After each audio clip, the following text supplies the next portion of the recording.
I'd like to invite Amy, Melissa Chua, to come. Yes, I can see you on my screen now. And Amy, you're now the Director of the CSR Communications and Engagements for the Jollibee Group in the Philippines. I think previously you've also worked with Grow Asia, where you were their country director for Philippines.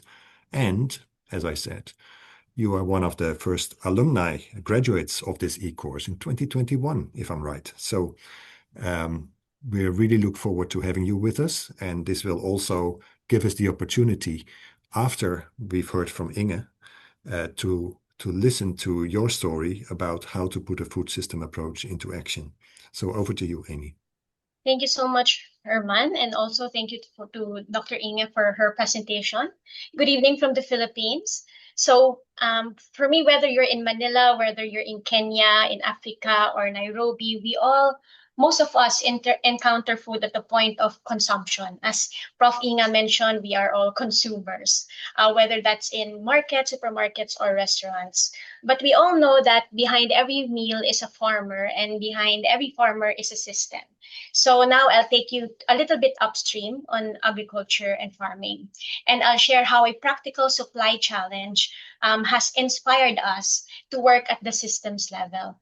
So as mentioned by Herman, when I first joined this course in 2021, apologies for the screenshot there, I learned so many things, and I'm sure most of you will learn so many things too. I learned that food systems are dynamic, they are interconnected, they are shaped by trade-offs, influenced by multiple actors, as mentioned earlier in the presentation, multiple actors whose incentives do not always align. I appreciated the tools and the frameworks during the course. We mapped actors, we identified leverage points, and we were trained or taught to think beyond linear cause and effect. But after more years of implementation, as Herman mentioned, after five or 6 years, what I see more clearly now as a practitioner is that systems thinking becomes more meaningful when it translates to institutional behavior change. It's one thing to map actors, but it's another to see procurement teams adjust their standards. It's meaningful to see farmer groups adopting governance structures, or extension workers shifting their advisory approaches. For me, the deeper lesson is that systems thinking approach is not about just seeing interconnections. It's about embedding those insights into how organizations actually work. In my previous roles, working in multi-stakeholder platforms like in Grow Asia and the Philippines Partnership for Sustainable Agriculture, I saw how how coordination among companies, among government, and among former organizations requires shared language and aligned incentives. But now in a corporate foundation, at the Jollibee Group Foundation, I saw how those dynamics play out inside a corporate value chain. So from a multi-stakeholder perspective, stakeholder platform perspective, now I'm seeing inside a corporate system. So as mentioned, I work with the Jollibee Group Foundation. This is the social development arm of the Jollibee Group. We are one of the largest and fastest growing restaurant companies in the world, with 19 brands and over 9,900 stores in 33 countries. Although we operate at the quick service restaurant business, we work upstream. And our engagement in the food systems is both, of course, complex and relevant. As we know, when a company this large sources vegetables at scale, it doesn't just place order. It can shape markets. It can shape incentives and livelihoods, whether intentionally or not. So the question we asked ourselves was, how do we really engage more responsibly in that system? So this photo, the next photo I'll show you, shows our foundation's board in the field, not in a boardroom, but alongside farmers. So in 2007, during our first strategic planning, the foundation adopted the shared value approach, integrating company and business objectives within the value chain of the company. So for a restaurant company, that meant looking upstream in agriculture. That meant realizing that every meal served in our stores begin long before they reach the kitchen. So the direction of the board was very clear. to integrate smallholder farmers into farmer supply chains, not as beneficiaries, but as business partners. But as our implementation began, we saw the real concerns and constraints on the field. This image reflects the reality of the farmers, of the Filipino farmers we were working with. So smallholders are usually cultivating 1 to 3 hectares of land, often relying on informal traders, navigating price volatility and absorbing production shocks or risks largely on their own.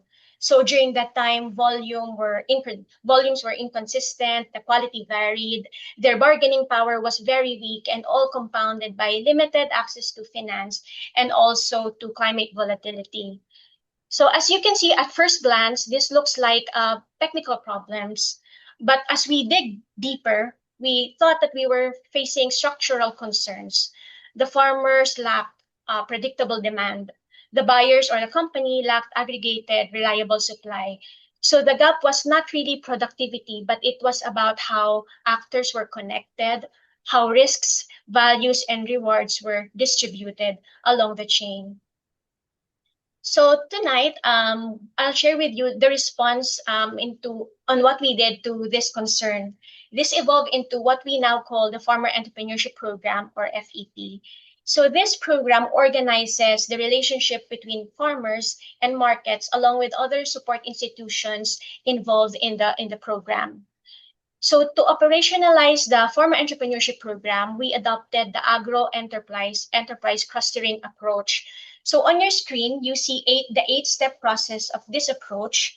But instead of giving you details about each of the processes, I'll share with you what it teaches and what it represents. So what we did that is, instead of training farmers individually, we organized them into clusters. Clusters are economic units that are capable of consolidating volume. They are also capable of aligning their production schedules and negotiating collectively.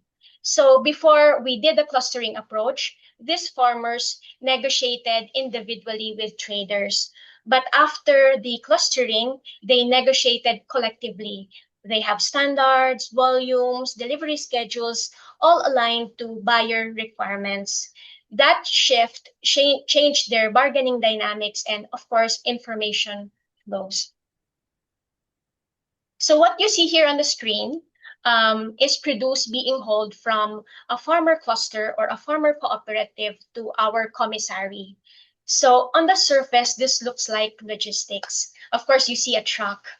But what really moves is not just vegetables or onions in this photo, in this case. It moves information. It moves contracts. It moves financing arrangements.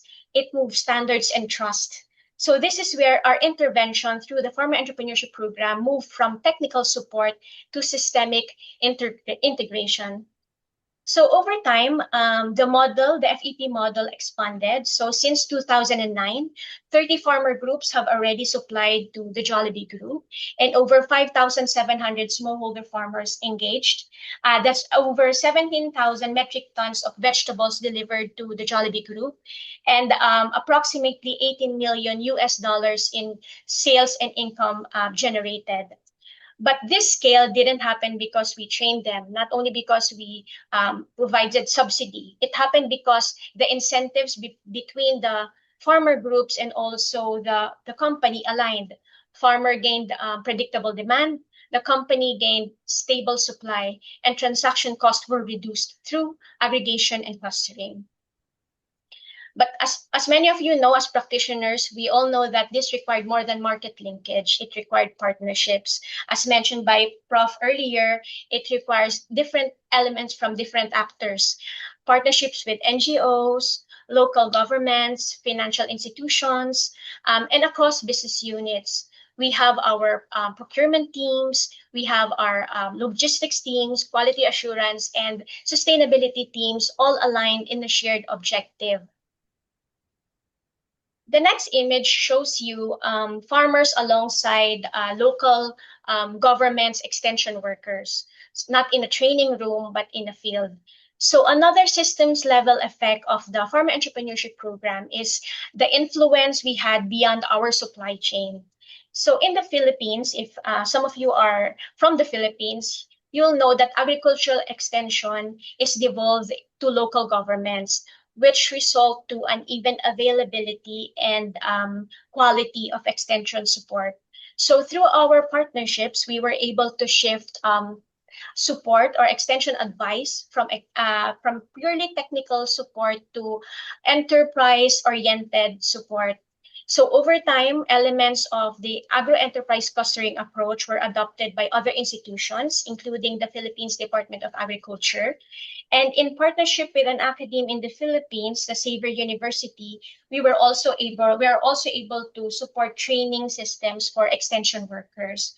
So this marked a shift from program coordination of the Farmer Entrepreneurship Program to influencing how enterprise-oriented extension services are delivered nationally in the Philippines. So some reflections and lessons from practice. So number one, markets can catalyze change, but only when incentives align. So we know that market alone, they cannot transform livelihoods.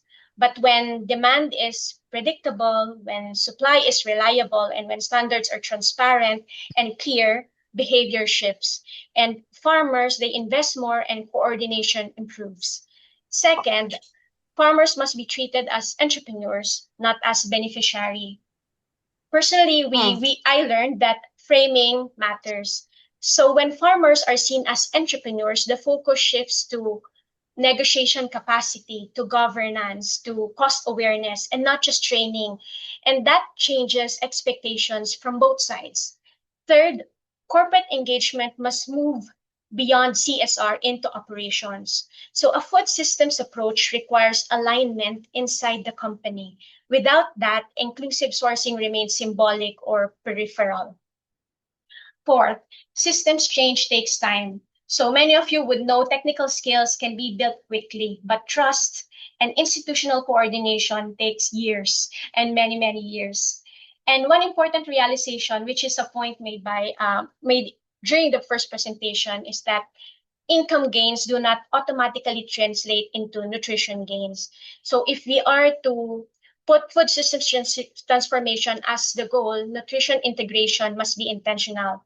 So if I were to be asked if I will do this differently, I think we will look at nutrition outcomes more intentionally from the start of the program.